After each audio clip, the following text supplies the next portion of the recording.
Hey guys, before you listen to today's episode, there's a few things you can do to actually help our channel grow and expand. The first thing you can do is subscribe. You click the subscribe button and the bell next to it so that you get notifications whenever we release new episodes. And be sure to like our videos because that helps other people find our videos and helps our channel grow. And the last thing you can do is comment. You saw something or listened to something on the video you enjoy, comment. We read the comments and we respond. And if there's anything you want to hear, add it to the comments and maybe it'll be on our next episode. With that being said, enjoy today's episode.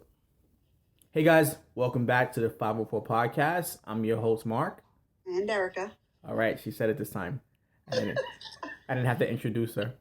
And we're still working on it. Yeah, we're still working on it. And we're excited to be back here to bring you another episode of the 504 Podcast. We're going to start off with a top 3. And Erica brought this one up. So, Erica, why don't you introduce it? Well, originally it was the top 3 worst jobs. And I really couldn't resonate with that one. So I said, let's talk about top 3 disappointing jobs.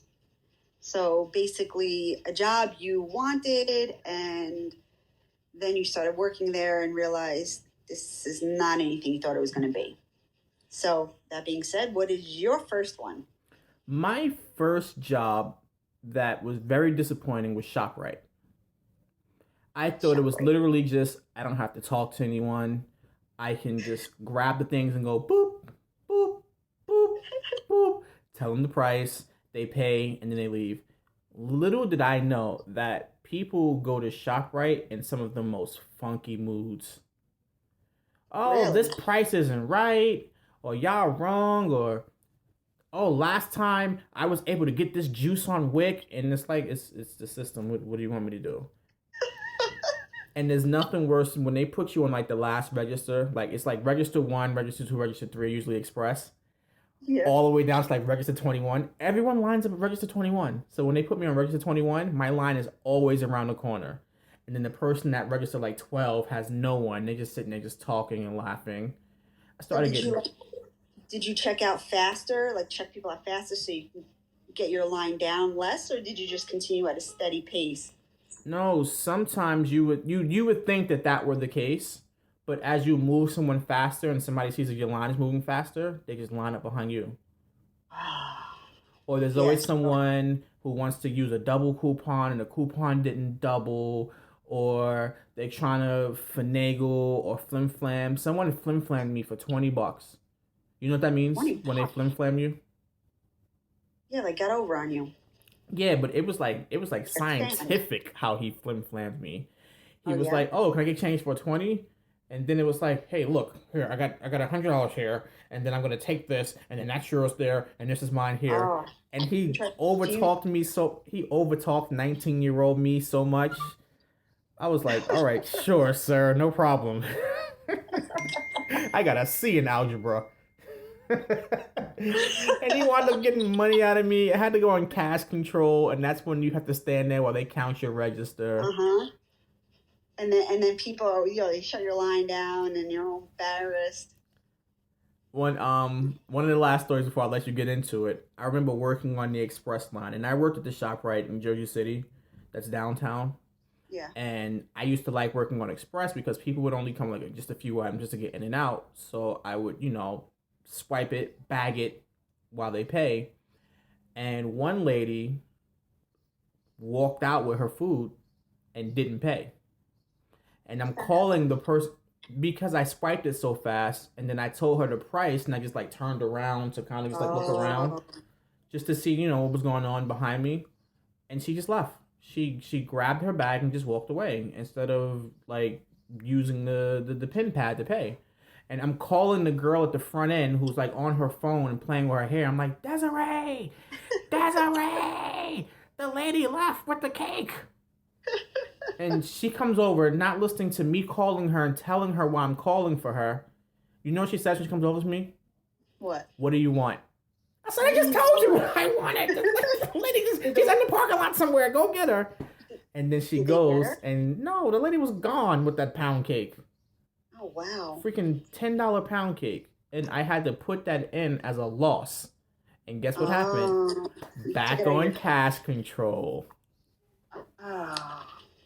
So that was disappointing. Yes. Did you play when you were little? Did you play like cashier or something, like checkout? Like, this would be cool. I never played that job.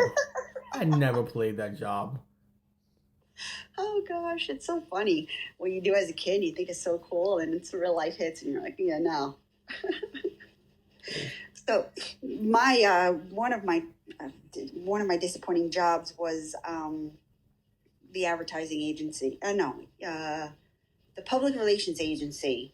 So it was like my first real job out of college. I had a job out of college, but this was like my first career job, and it was for a major public relations company based in New Jersey, but they had like Eyewitness News, Channel 7 was like one of their contributors, and a few toy companies. So I was like, oh, this is really cool. Like, my first corporate job, I'm going to get a nice cubicle, I'm going to have my own desk, and set it all up and make my files all nice and neat. And this was really before, I'm going to date myself here, but like before the internet was big.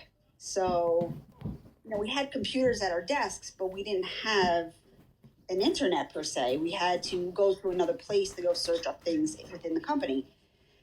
So what was disappointing was, I guess, nobody really explained to me that in the real world, there are going to be demands put upon you. And if you're working for a company, you have to do what they say and do what they want, or else you get fired.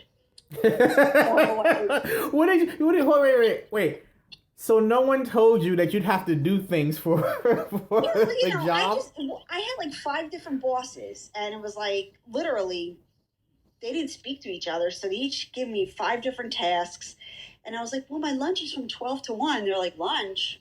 You got to figure this out. Like, or go send a FedEx. Go send a FedEx. I don't even know what that is. I didn't know what FedEx was. So they're like, you have to go down to the mail room and type in all this information and print out a sticker and put it on there. So whatever, I did it.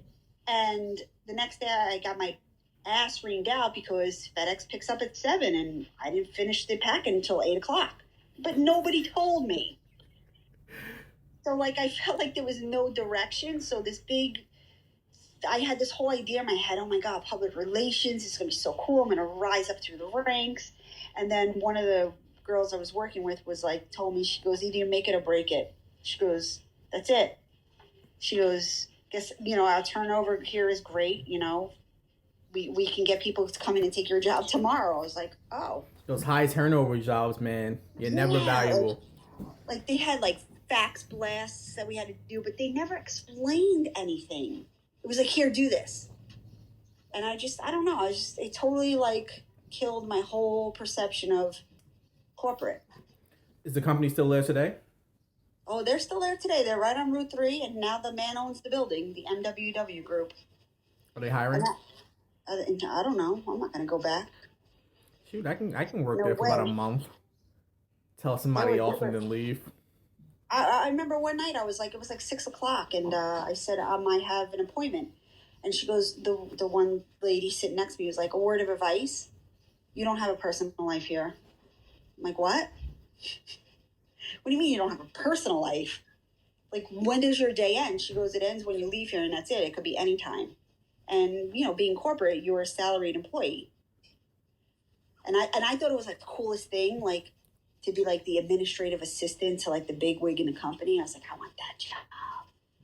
But whatever. It was very disappointing. It was an eye-opener. All right, so my next disappointing job. And I can't believe that this job was so disappointing. I worked for Toys R Us twice.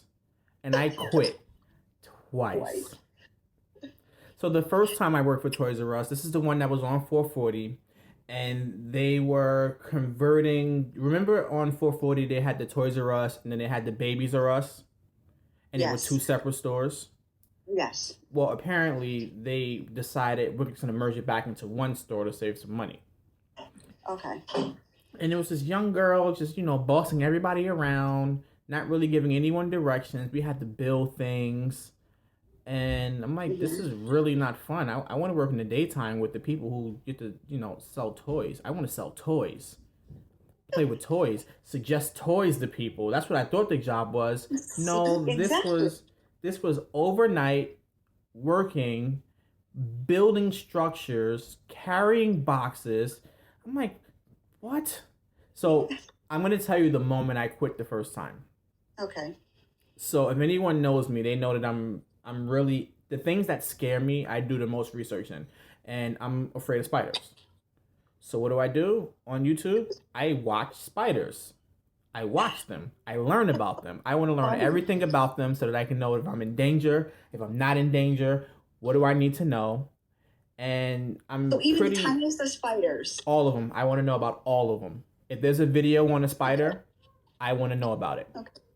So long story short, I'm taking a box and this freaking fat booty spider just, falls out the box. And right away, my brain recognizes it. That's a redback spider. They're native to Australia. They are the cousins of the black widow spider. Their venom is very toxic. I quit. Wow. I quit. You quit. Yeah. Just like that. The spider wasn't even from around here. Why didn't you just kill it? Because if there was one, that means that there were more, and there were more boxes that had to be opened. And they weren't giving us gloves. We didn't have insurance. I got bit by a spider here. You have to prove it. And I wasn't gonna turn the Spider-Man at Toys R Us. So the next morning, I quit. It was some girl, Rachel, whatever. I said, "Hi, my name is Mark Baker. Can you just let the manager know I'm not coming back to work anymore?" And did she ask why? She was like, "Seriously?" I'm like, "Yeah, I don't want to work here anymore." That is so funny. But then I got hired at another Toys R Us in a place called Carlstadt. You ever been to Carlstadt? Yeah, but where's their Toys R Us over there? There wasn't. It was like a seasonal store that they opened up. And what did we have to do? Build the Toys R Us again. so So you should give them your stipulations. well, I thought it might be better this time, and I needed the money. I think I was still subbing at the time. Okay. So I You're go glutton and for punishment. yeah, there was some lady who she owned a sandwich shop, and I guess her sandwich shop closed down because of the decline and people going to the sandwich shop, and she thought she was my boss. And we're stacking the toys, and there's like a particular way that toys have to be stacked. The colors have to go with each other. This is whole nonsense. They can get fined or something like that. They said if the stuff isn't stacked the correct way. And this lady with her cigarette voice and her cigarette breath is standing behind me going, "Move the blue one forward, bring the red one forward, put the red one up. Bring this. You can do it. You know this, right? You know exactly what has to be done. You can do it, and I can do something else." But she's the boss. She wasn't the boss. She got hired with me. That's so funny. And But- you quit. Yeah, I Because you quit. saw another spider? No, I didn't see any more spiders. But I quit, and it wasn't because of that lady. It was the amount of time it was taking me to get from Jersey City to Carlstadt. It was just too much. Oh, yeah, that's Yeah, far. it was taking me almost an hour to get there, and it wasn't that far away. And I'm like, it's not worth the money. So listeners, be sure to flood our comments with YouTube videos of spiders for Mark to watch. And by the way, you know that cigarette voice, cigarette throat lady? When I went in to say, "Listen, it's not gonna be working out. This is my last week. It's just too much trying to get over here." She's like this. "You're coming from Jersey City? It should only take you 30 minutes. I checked it already. Sit down somewhere before I make a sandwich and throw it at you, just to remind you what you lost." He wanted you to stay, to keep pushing you around. No, she just wanted to prove that she was up the manager's butt. But surprisingly, the manager at the time, her name is Carrie, we're still cool to this day. Like, Carrie didn't take it personally. Yeah? She was like, "Okay, whatever." And then eventually, I think the store did close down. It was only there for like a season, supposed to be like for the Christmas season. And the store closed down. And I see Carrie on Facebook sometimes. Hey, Carrie, if you're listening. That's cool. Yeah, Carlstadt. Small little town. A lot of Russians over there. Yes, it's close to Wallington and yeah, The Slavics town. the kid would come in, mommy, can I get the toy? No, you have to get no more toys today. It's for your sister. And I'm They like, were probably what? I'm Polish. like, what accent is that? I had to ask. No more toys for you today. Oh God, that's so funny. So, my second disappointing job, and I think I'm starting to see a trend here as I speak about this, was my first job I got um, at a high school, or I was still in high school, and maybe I worked on the weekends. Was for Mikasa, the dish company. Never heard of it. Mikasa. They sell Chinaware, stemware, whatever. So they were big, and they were based out of Sea Caucus, where all the outlets are. Mm-hmm.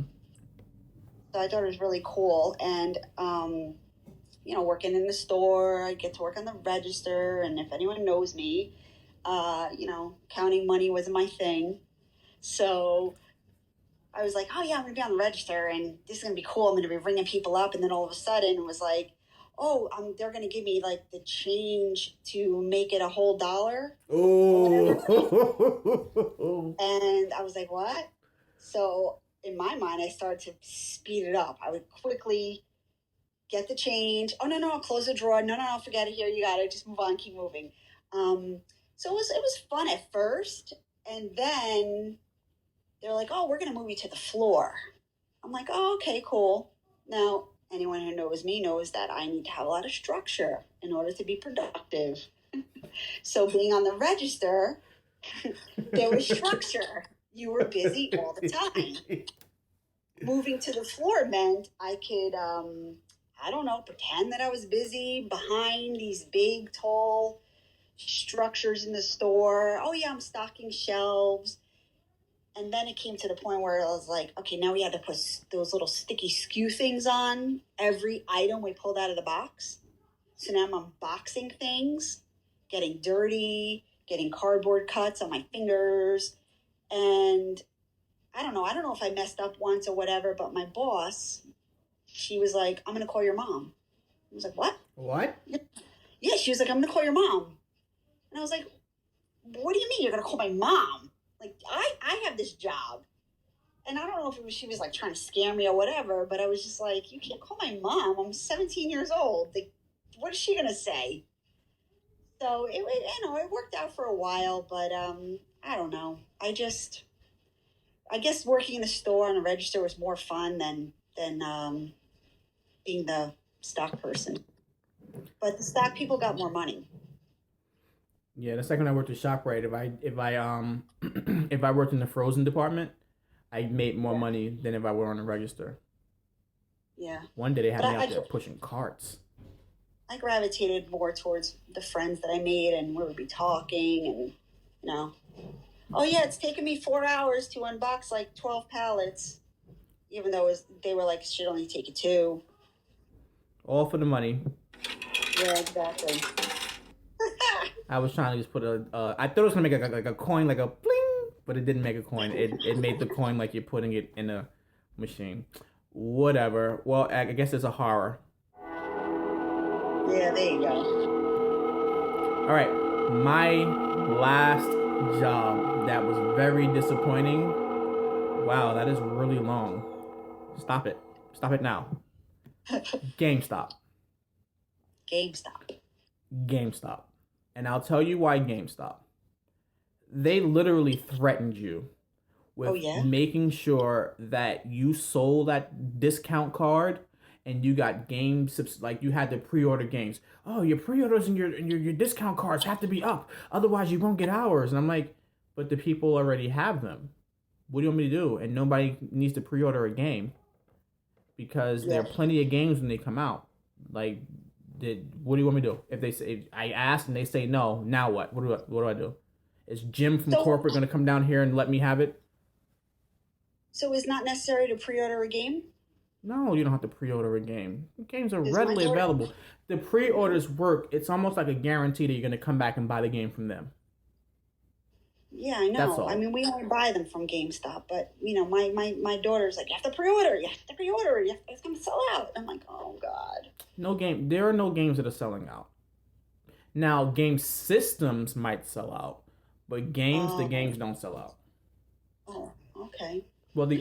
the other sucky thing that happened with GameStop was that I was a substitute teacher, and all the kids from the school would end up at my GameStop, and they're like this. Oh, look at Mr. Baker! He works at GameStop. Oh, it's so awesome! And the mother, that's your teacher over there. That's him. That's the one that gave you the attention. Oh, not come on. I have a different hat on right now. Leave me alone.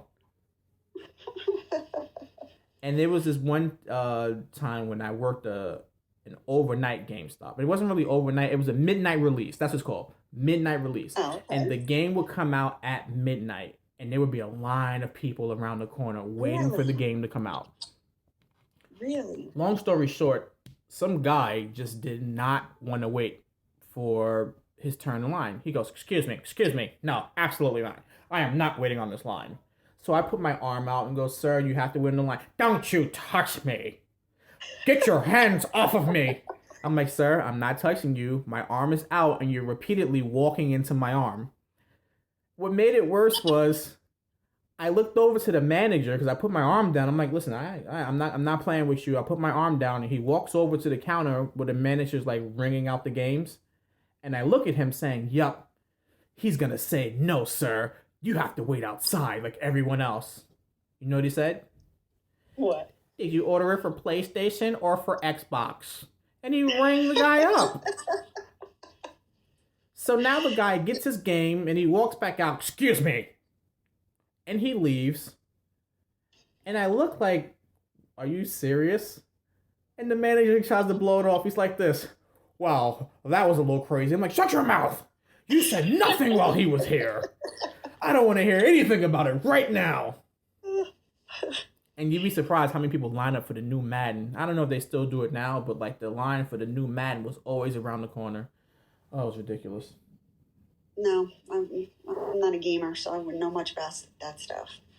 But I can only imagine.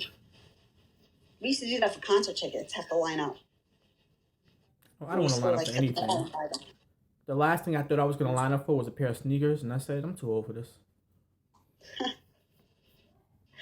So my third one, and I don't even think I managed. I don't even think I actually made it to the job. My friend and I decided we were going to attend a seminar to become employees of Primerica. They sell insurance, and they put on a good show. All this money you're going to make, and we're like, that's it. You know, we were still in college, I think, and we're like, we're gonna be making loads of money, and thinking, you know, how do you sell stuff? You got to go out there. You got to be like hustling. So after the workshops or whatever we attended, um, they gave us like lists of our areas that we're supposed to service, and they weren't close, and you had to go like door to door basically. So I was like, no, not doing this. So we didn't. I didn't even start it. I'm like, I can't sell anybody anything, let alone insurance. No way. They But we always get had you to. with that. Any job where they have to convince you you're going to make so much money is always a terrible job. I worked at a mortgage company, and that's how they got me. Oh, the bonuses and this and that, and you'll be making $80,000. And I'm like, Yeah, $80,000? exactly. And oh, you can set your own hours. Yeah, hello. There's no setting hours. You're working around the clock. Shoot, that mortgage company I worked at, they were like, "Oh yeah, just work." And I would get there about 9 o'clock in the morning, and I'm leaving at about 6 or 7. Barely took a lunch break, and I put my hours in at the end of the week. And I think I Yeah. worked about like 60 hours. And the HR person goes, "What's this?" I'm like, "Those are the hours I worked this week." Oh no, you need to make it 40. We're not paying you any overtime. I'm like, "But I worked 60 hours. You need to make it 40." Oh wow. So that means that I have to take a lunch and another lunch because you don't allow us to leave early. Yeah, So, but they that's sold crazy. me with I'm gonna make so much money. Yeah. Well, at that job, I had the public relations job.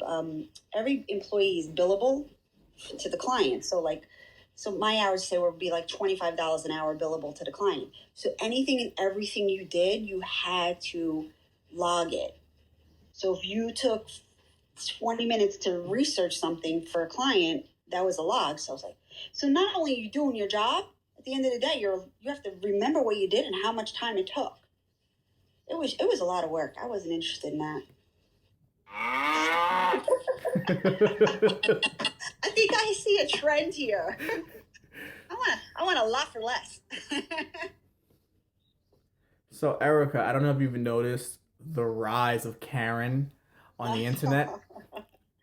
Yes. Some of the videos are funny, some of them are entertaining, and some of them are just sad. And I'm like, all of this could have just been avoided had you have just paid attention to the person's recording you. They're recording you. They're recording you. Just stop talking. And it's like, no, no. So there's this one. But wait, a Karen is strictly just a white, yeah, crazy, complaining woman. Just a white woman who's complaining about anything. She could be young. She could be middle-aged. She can be older. I've seen them all age. They just call them Karen now. Apparently, this one Karen cut a person off and flipped them and then called him the N-word. And he's out of the car recording her, and she's not talking, she's just screaming. She's just going, ah, ah, ah. And he's like, look at her license plate, y'all. This is her license plate. And then she runs over to the license plate and throws herself on it. No. Because she knows if you are classified as a Karen, you are going to lose your job. That's it for your life, your social status. Your friends are gonna look at you differently. Oh my god! And I mean, I've heard of it, and it was funny because we're at Fil-A one day, and we did the whole curbside thing, and it's taken a long time. And at one point, so much time has passed. I was like, I think I'm gonna go inside, see what's going on. And my little one was like, you can't. I'm like, what do you mean I can't? You're going to be a Karen. And I'm like, but I'm just going to ask what's going on. She goes, it doesn't matter. You're a Karen. You can't ask. You can't complain. You can't do anything. You can't. You'll be a Karen. That's it. And I was like, wow. So we just sit here and wait? She goes, yeah, we just sit here and wait. I'm like, oh my God. But you know what? I don't know. Yeah, it's just crazy. And I saw a video on YouTube where this lady came over to another woman who had a service dog, and her service dog was clearly labeled service dog. Do not touch, do not pet, they're service dogs. And it was a service dog in training. And a lady comes over and says, oh, my daughter would like to pet your dog. And the service dog trainer said, no. Well, the lady whipped out her camera and was like, no.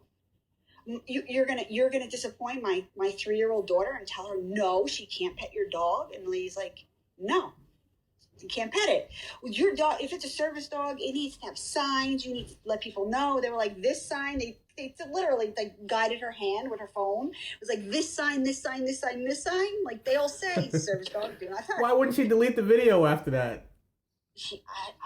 I don't know. I don't know. She made it viral like an idiot. And then she said, well, all she had to say was, no, I'm sorry, but you can't pet the dog. Like now you want more. So that's a Karen.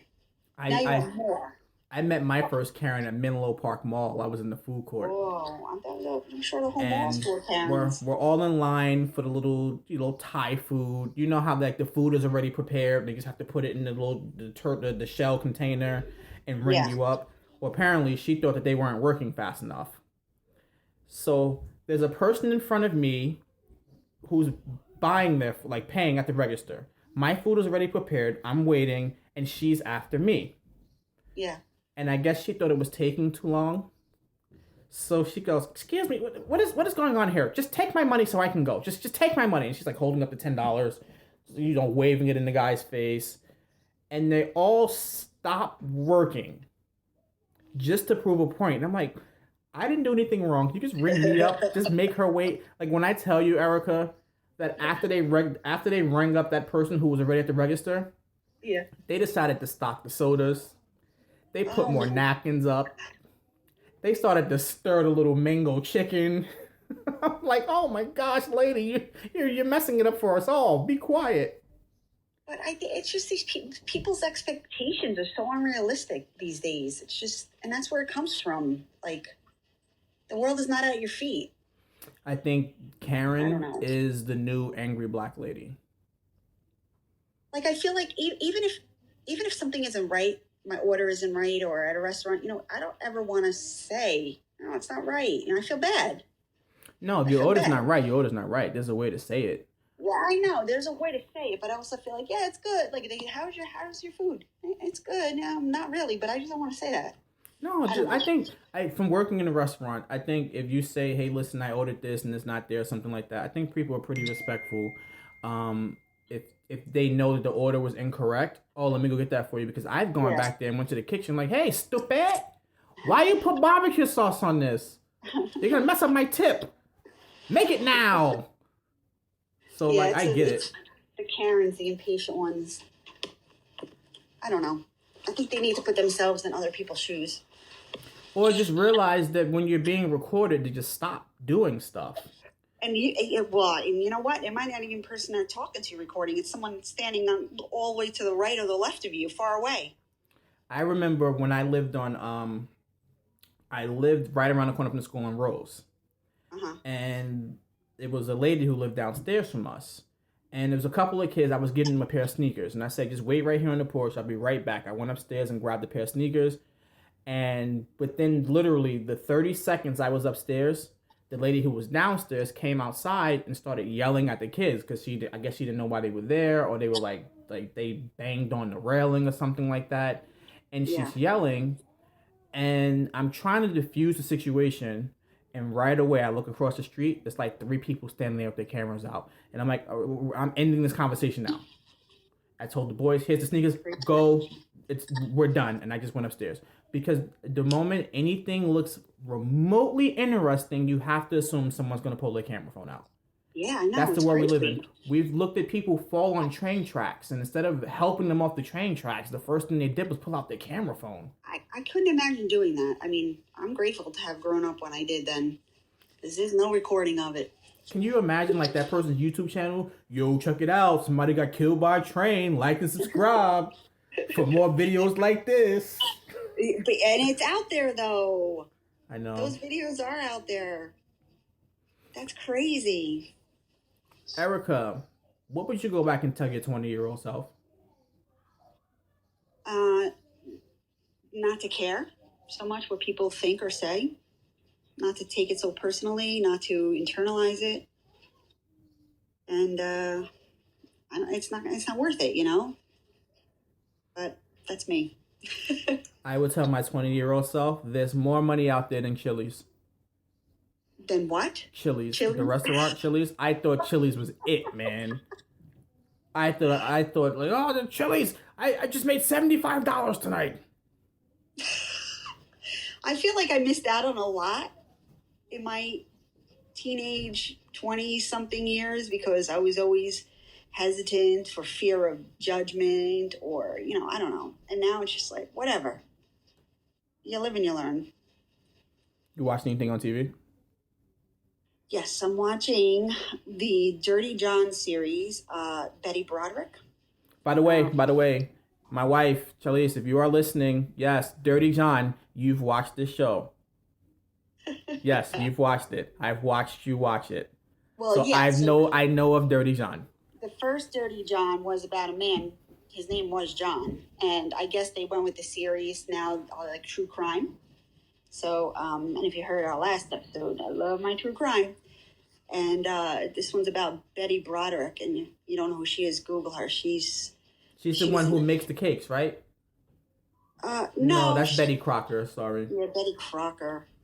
No, Betty Broderick. She was a suburban housewife mom who I'm learning now from the movie that the show that she basically gave up her life, her career for her husband, who was an aspiring doctor turned lawyer, and he wanted her to be a stay-at-home mom and housewife, and he wound up having an affair, and she went crazy.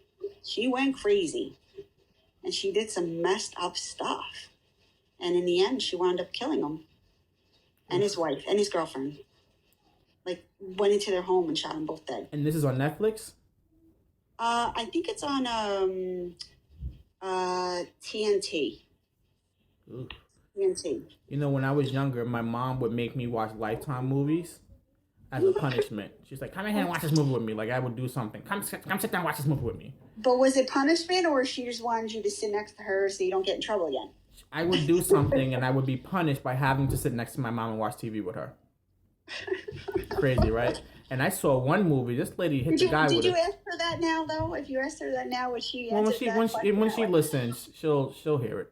But one episode I saw, freaking lady hit the guy with a frying pan. I'm like, oh shoot, it's time to go. Like, she hit him hard. He fell. Lifetime movies they can be a little out there. Like, maybe they need to be rated R. It was one where the guy was like married to multiple women, and he was living in a storage container, and he killed one of the women. That's great. I love that stuff. Yeah. I love that stuff. That stuff scares me. Lifetime's been around for a long time. Long time. That's definitely geared toward women. And on that note, we're going to start wrapping up our episode. Make sure you guys like and subscribe for more content, commentary, and more podcasts. Let us know what you like. Let us know what you dislike. And we're going to end it on our segment, This or That. That's a good one. Yeah, it wasn't that great. This or that. This or that. Erica, this was your this or that. Handwritten notes or digital note taking? Which do you prefer? Like, if you had to make a grocery list, is it a written one or a digital one? Or jotting down some ideas? What is it? This is the first time where I'm going to have to say both, but that's not fair, so I'm going to have to lean towards one. So when I start to, like, when I do, like, my comedy stand-ups, I do both. In the moment, I'll, jot it down on my phone because my phone is available. But as I actually start to plan it out logically, I have to write it down so that I know. When I do a grocery list, I write it down and then I take a picture of it. So I have to say, if I was going to go on a list that I had to depend on, I guess I'm going to go digital. Oh, really? I do handwritten everything. I have notebooks and notebooks and notebooks filled with stuff.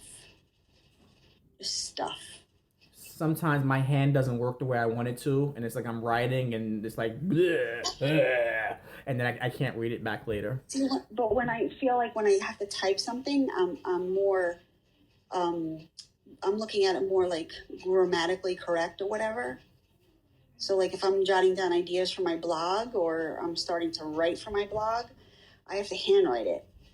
So that's why I downloaded an app where I can handwrite it and then turn it into a digital piece that I can copy and paste into my blog. Oh, look at her using her little iPad pen.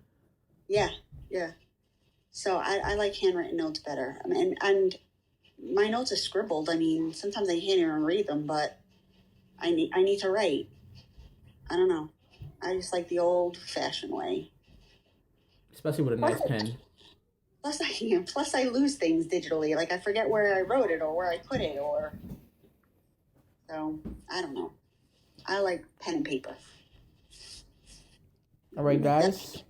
Well, that wraps up this episode of the 504 Podcast. Make sure you like and subscribe. And it was a pleasure recording. Thanks for listening. See you soon. Bye.